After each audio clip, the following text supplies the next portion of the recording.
Alright everyone, so meron po tayo ngayong Lancer. Ito po ay 2.0. So ngayon kasi nakita ko na may crack yung mga hose ng power steering. So pinalitan ko muna temporarily kasi bibili ako ng hose talaga na para dito sa power steering niya. At the same time yung sa kanyang fuel hose. Ang problema, sinuid ko na yung Santa Cruz sa mga auto supply, sa Banyos, wala tayong makuhanan. So ngayon, luwas tayong Maynila. Bali ito yung itsura niya. Ito yung hose sa return. Ayan, kung napansinin nyo may mga crack na. Ayan.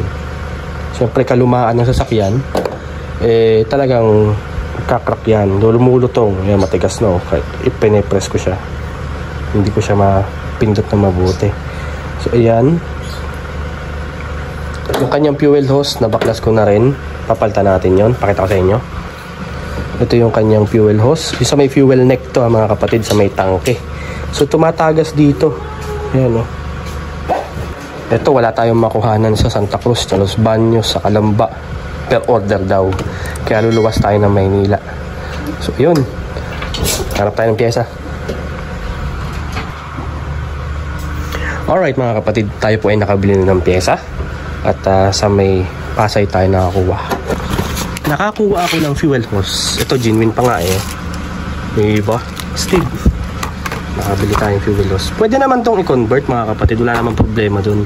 Kaya lang kung may mabibilan naman kayo na ganyan talaga yung hubog ng hose, mas maganda. At paalala lang, yung fuel hose ay hindi siya pwedeng paltan ng pang radiator hose o pang water hose, yung mga nabibili sa mga bilan ng hose yung gawa ng power steering. Actually pwede naman kung sa pwede temporary, pero kung in the long run, iba kasi ang chemical content ng gasolina kaysa sa radiator. So yun, kaya kung papalit kayo ng fuel hose, mas maganda pang fuel hose din. So ayan no, yung fuel hose nya. Tapos yung sa return, ayan, meron din ng power steering. Ayan, genuine din. Problema ito, in order ko na lang sa kanila. Pag meron na, tsaka na lang tayo magpapalit. Ang nangyari, pinalitan ko muna. Kung nakita ninyo, may nakasalpak dun sa may makina. Pakita ko sa inyo. May nakasalpak dun sa makina na hose para lang magamit temporary ni Mrs. yung sasakyan. Ayan. Kasi naganap ako sa Maynila. Ito yung para dito. Ito yung para dito. Tapos sa may fuel, ginawan ko din ng temporary solution para makita nyo din. Ayan o. Hindi siya applicable na pangmatagalan. Kung mapapansin ninyo, ano pa nga eh, danger. Yan yung mga ano lang, remedyo yan mga kapatid ha. Remedyo lang yan. At papalitan na natin yan ng brand new na genuine na hose. So let's go. Alright guys, okay na tayo sa fuel hose. Napalitan natin ng bago. Pakita ko na lang mamaya. So ngayon tatanggalin natin to. Ito lang muna ang papalitan natin. Yung nasa lower side niya. Yung sa return ng power steering. And then ito kasi yung papasok. Ngayon ito ay papalitan natin maliit. Kasi ito yung nabili natin eh. Ayan o. So tatanggalin mo lang dito yung kanyang bracket. Expect mo na may matatapon dyan. Maganda sipsipan mo muna ng steering fluid kung meron kang pang sipsip. Wala naman, technique na lang. Ayan, so kinakaganyan ka, tatanggalin mo ngayon yung hose ng clamp, yung dalawa. Expect na may matatapon dyan. So para maiwasan yung spill ng steering fluid mga kapatid, naglagay tayo ng salo. Ayan, tinanggal ko muna yung hose doon sa may mismong reservoir. Ayan, tanggal siya. Ayan, so ito na lang tatanggalin natin. Tataka kayo, bakit kakaunti? Andito. Ayan o. Ayan yung isa niya. So para hindi siya magkalat. Mga kapatid, naisalpak na natin yung ating hose. Ayan. So ito siya kasi yung ating temporaryong ikinabit. Pwede naman kung sa pwede. Kaya lang, sa kinatagalan, pilipit kasi siya. So may possible na nahuhold yung pressure. Naiipit yung pressure kasi twisted o baluktot yung kanyang hose. Not unlike sa genuine, yun talaga yung form, yung hubog ng kanyang hose. So hindi siya na pepuwersa, de-deform, o yung flow ng steering fluid ay mas maganda. Alright, so nagsali na tayo ng steering fluid. Huwag niyong pupunuin. I-start nyo muna, then Pihitin nyo sagad ng kaliwa, sagad ng kanan, mga 3 ulit siguro. Hindi naman siya totally magkakahangin eh. Ngayon, pagka napastart nyo na, naikit nyo yung manibela, kaliwa kanan, sagad, check nyo ulit yung fluid level. So meron naman yung dito. Ayan, may minimum maximum. At least nandito siguro. Huwag nyo sasagad dito. At mga lampas ng konti sa guhit na to. So start natin, then check natin yung steering fluid. Okay. Ang level niya, ayan, nasa minimum. Dadagdagan ko na ng konting-konti. Palampasin ko na ng konti dito sa may guhit niya. Ayan. Tingnan ko lang siya ng konti.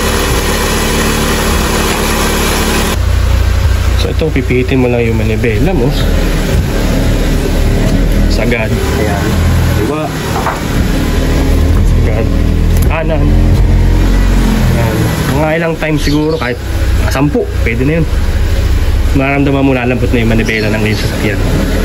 Ngayon, kung wala talaga at ayaw lumambot, ay mag-bleed ka na doon sa may fittings. Pero sa mga nagawa ko naman, wala namang naging problema. Yan, lumalambot na yung manibela niya. Sa una lang sa medyo matigas kasi syempre naubusan ng fluid sa may reservoir. Ayan. Ganun lang, paulit-ulit lang hanggang sa naramdaman mo lumambot na yung manibela mo, okay na yan. After mong magawa yun, yung pihit na left, right, siguro mga 10 times mong gawin, check mo na yung level ng yung fluid sa maximum. Alright, yun. So ito, napalitan na natin ng hose. Then dun sa likod, para makita nyo rin, ito, ayan, tago na yung ating fuel hose. Ayan, napalitan na natin ng bago. So genuine ang naipalit natin. Alright. Ayan po mga kapatid, nakapagpalit na po tayo ng fuel hose sa may fuel neck. At nakita nyo naman, genuine ang may pinalit natin. And then napalitan na rin natin yung hose sa may power steering. At ngayon po ay tayo magpapa full tank, kasi para ma-check natin kung magkakaroon pa ng leak ng gasolina doon sa ating ipinalit na hose. So let's go, punta tayo ng gas station. Alright mga kapatid, tayo po ay malapit na sa gas station. Ayan, dito tayo magpapagas sa Shell. Tayo po ay, kaya nga sinabi ko, tayo po ay magpapa-full tank sagad. Kasi kaya sagad, ang gagawin natin is to check kung magkakaroon pa ng leak sa may fuel hose, dun sa may fuel neck. So para ma-reach yung hose ng fuel neck, kailangan sagad yung full tank natin. Okay, so saan ba? Sa kabila siguro. Pwede tayo umikot para malapit sa cashier, kasi Gcash payment ang gagawin ko. Yan, umikot tayo.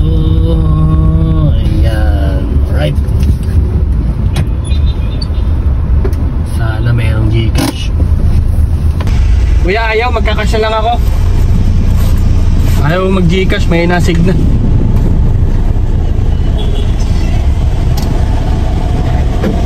Cash na lang kuya. Ayaw mag-Gcash, may nasignal. Full tank sagad yan ha. Sagad yan ha. Sagad yan ha, sagad. Meron ka Shell ha? Wala. Yes po? Wala din. Okay lang yan. Yun, bali ang naikarga natin, umabot siya ng 838. So 12 liters kasi medyo malami pang laman yung tangke ng gasolina natin. So 838 pesos ang na-full tank natin. Tatabi tayo sa parking nila. Sisilipin natin sa ilalim yung yung fuel hose kung may tumatagas na gasolina. Ayan, so bali 838, 12 liters. Tabi muna tayo sa parking. Full tank na ulit yung ating tangke.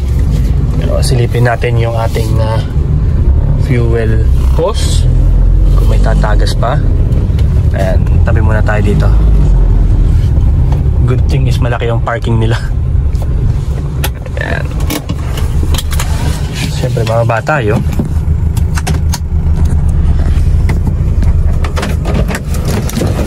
Let's see.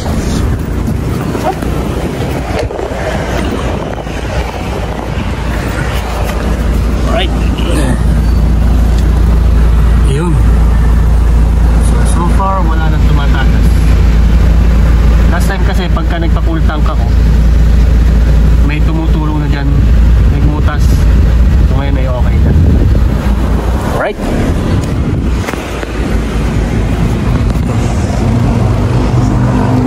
Ayos na.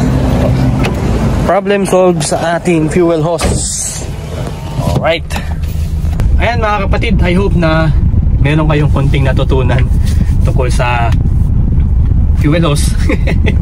I mean, kapag kaluma ng sasakyan ninyo at halimbawa nakabili kayo ng second hand na sasakyan, make sure ninyo na ma-check ninyo mabuti yung mga hose, power steering, sa fuel, sa radiator. Kasi kapag mga old school o luma na umidad na ng 20 years ang inyong sasakyan, may malaki ang chance na malutong na yung mga hose niyan, or else may kagat, may rat bite, ayan, maaaring mag-cause ng leak mga kapatid. So kagaya ng ating Lancer is old na ang ating Lancer na to, na-check ko yung fuel hose, may leak na, kaya napalitan natin. Thankful tayo na nakakuha tayo ng genuine part ng sasakyan ito.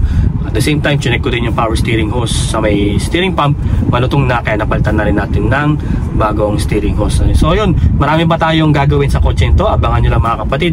So don't forget po to subscribe at my YouTube channel, ayan, and follow my Facebook page mga kapatid. Thank you very much po, and God bless.